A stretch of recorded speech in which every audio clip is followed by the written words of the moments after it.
Oi, turma, então iniciando a parte de fertilidade do solo, hoje nós vamos tratar sobre a função dos nutrientes essenciais pela sua importância e para compreender melhor os sintomas de deficiência nutricional pela análise foliar. As plantas precisam de 16 nutrientes. Desses, 3 são considerados orgânicos: carbono, hidrogênio e oxigênio.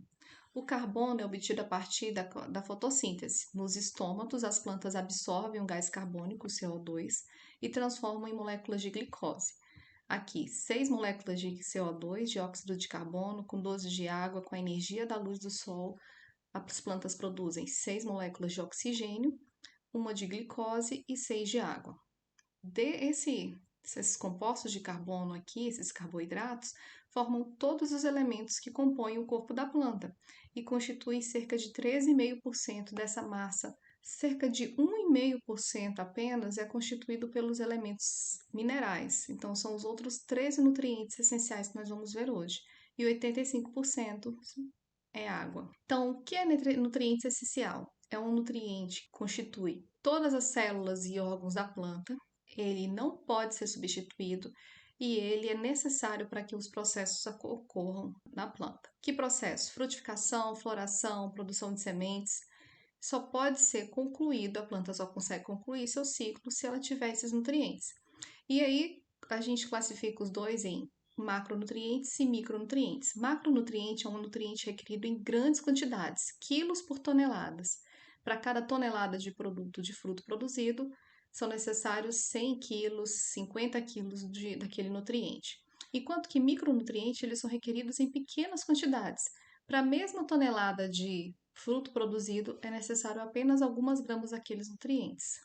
Então, a gente tem nitrogênio, fósforo, potássio, cálcio, magnésio e enxofre como sendo macronutrientes, enquanto que micronutrientes são o cloro, o boro, o ferro, o manganês, o cobre, o zinco, o níquel e o molibdênio.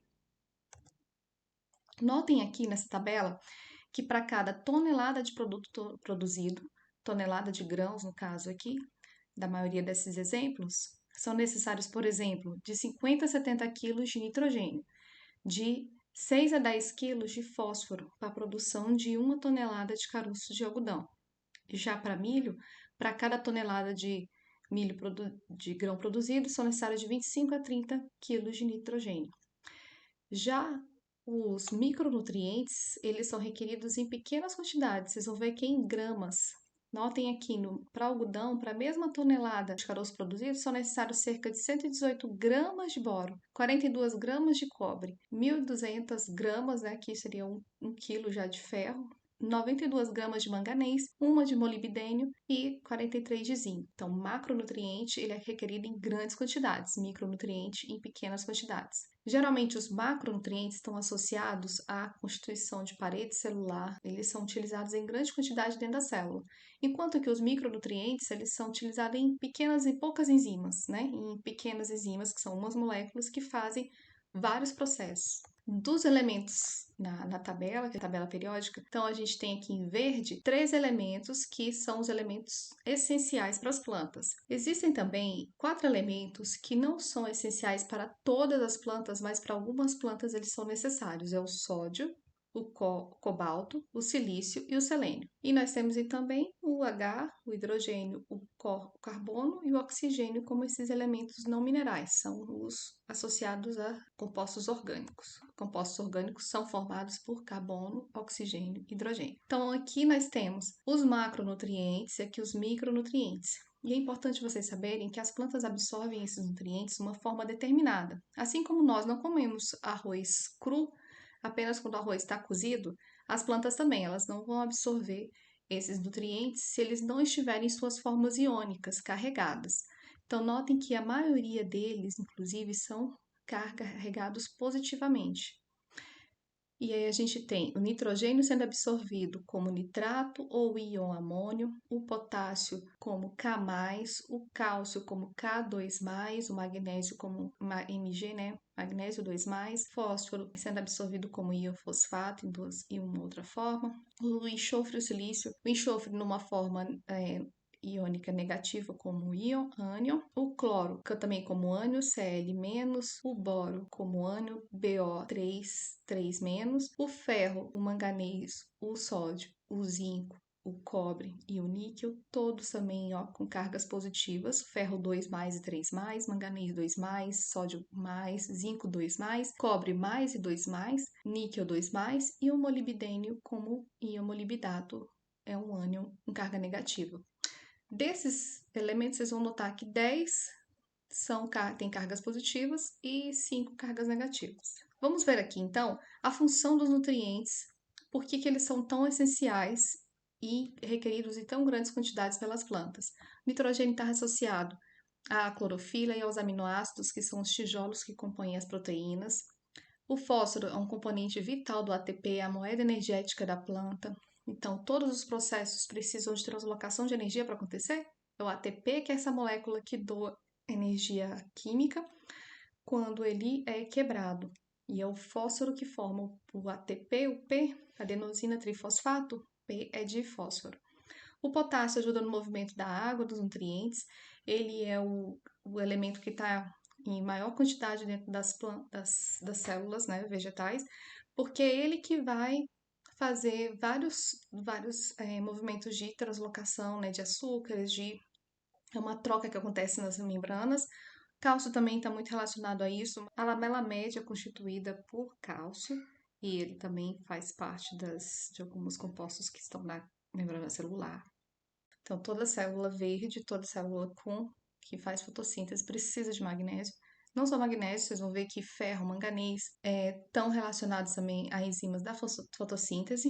E o enxofre, ele também é constituinte de aminoácidos, 2 aminoácidos que vão produzir essas proteínas. Então, ajuda também na produção de clorofila e metabólitos nitrogenados.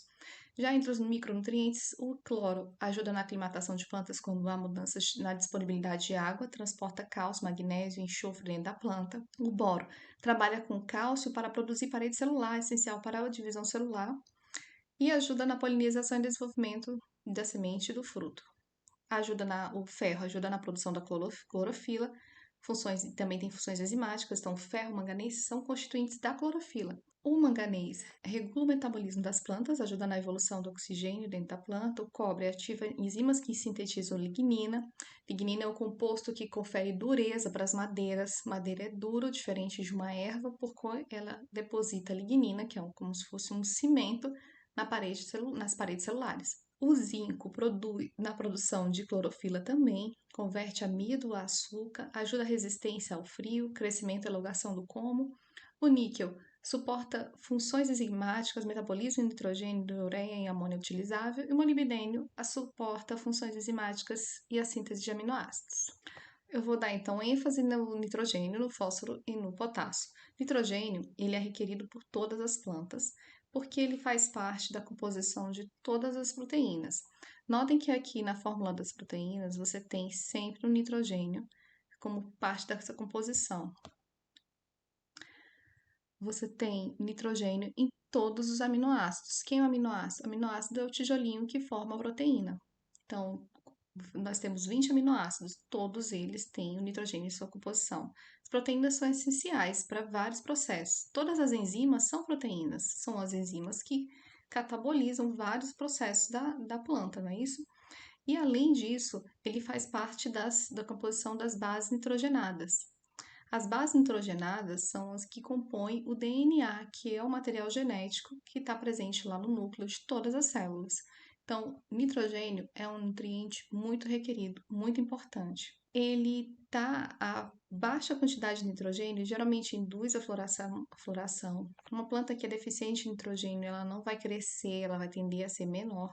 E um dos principais sintomas que aparece é justamente a folha ficar amarelada. Você tem a perda de clorofila. As clorofilas são feitas a cada 2 dias, mais ou menos.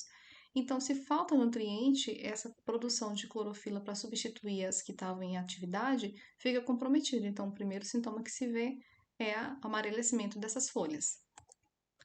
O fósforo, ele é bem importante para todas essas funções, né, que acontecem dentro da planta, porque ele é que constitui aquela molécula que doa energia para todos os processos. o ATP, adenosina trifosfato. Ele é muito essencial para as funções reprodutivas, então deficiência de fósforo geralmente compromete a produção de fruto de semente. E ele é também muito essencial para o crescimento das raízes. Já o potássio ele está muito relacionado à tolerância a estresse por água, ele está relacionado a fechamento dos estômatos, então a inclusão de íons de potássio e de cálcio dentro das células guardas é que faz com que elas fiquem túrgidas, né, cheias de água, e aí elas se abram, e aí eles saem, esse potássio saindo dessas células faz com que os estômatos fechem. Então, todas essas translocações, né, dessa forma que necessitam, né, do potássio sair da célula, entrar, fazer essas trocas iônicas de carga, estão relacionadas a esse elemento. Então, a falta de potássio geralmente deixa essas plantas mais suscetíveis à seca e compromete a questão da doçura dos frutos, porque ele está relacionado à translocação dos açúcares. Enxofre, cálcio e magnésio. Enxofre, ele é um constituinte de compostos que estão relacionados, né? Essa molécula é super importante em vários processos da planta, a acetil-CoA. E o enxofre, ele é necessário para produzir 2 dos 20 aminoácidos. Todos os aminoácidos têm a molécula lá do elemento do nitrogênio, mas 2 têm enxofre. Por isso, ele é essencial para a produção das proteínas. Muitas proteínas precisam de aminoácidos que têm enxofre. Na falta de enxofre, a gente também vê uma clorose acentuada em células da parte média da planta e da parte mais velha. O cálcio, como eu disse, constituinte de todas as membranas celulares. Então, ele é necessário na síntese de novas paredes celulares, também é requerido para o funcionamento normal da membrana plasmática e tem sido implicado como mensageiro secundário para várias respostas da planta relacionadas a ambientes e sinais hormonais. Principalmente em função, por exemplo, da perda da água. Tá? Falta água no solo, a planta precisa fechar os estômatos, então ela precisa aqui colocar íons dentro das células guardas para daí entrar a água e essas células ficarem túrgidas e esse estômato se abrir. Cálcio e potássio que fazem isso. Magnésio. Nas células de plantas com magnésio tem papéis específicos na ativação de enzimas da respiração e da fotossíntese. Então, enzimas essenciais para que a planta viva dependem de magnésio. Já ferro, cobre, zinco e manganês estão relacionados a enzimas que trabalham tanto na respiração como na fotossíntese. Veja que o ferro é importante na transferência de elétrons aqui dos citocromos, assim como o cobre, e eles têm uma importante função, esses citocromos, na respiração. Zinco e manganês, eles estão relacionados. O ciclo de Krebs também é na respiração, e o zinco está relacionado à biossíntese de clorofila, que é responsável por fazer a fotossíntese. Então, a gente pode também agrupar esses nutrientes em 4 grupos. O primeiro é o que reúne os nutrientes que formam compostos orgânicos com carbono. Então, nitrogênio e enxofre formam aminoácidos, e esses aminoácidos são necessários para constituir as proteínas. Já no segundo grupo, a gente tem os nutrientes envolvidos com armazenamento de energia e também com a integridade estrutural relacionada à parede celular. O fósforo é esse que produz as moléculas de ATP, o boro e o silício estão relacionados à parede celular, à rigidez. No terceiro grupo, a gente tem todos os elementos que são nutrientes essenciais e na sua forma iônica, né, eles continuam na planta na sua forma iônica, não formando compostos com frequência com outras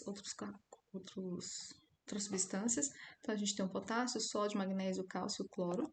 E no último grupo são elementos que estão muito relacionados à transferência de elétrons. A transferência de elétrons é que sustenta toda essa troca de energia química para que se formem todas as moléculas que constituem o corpo da planta.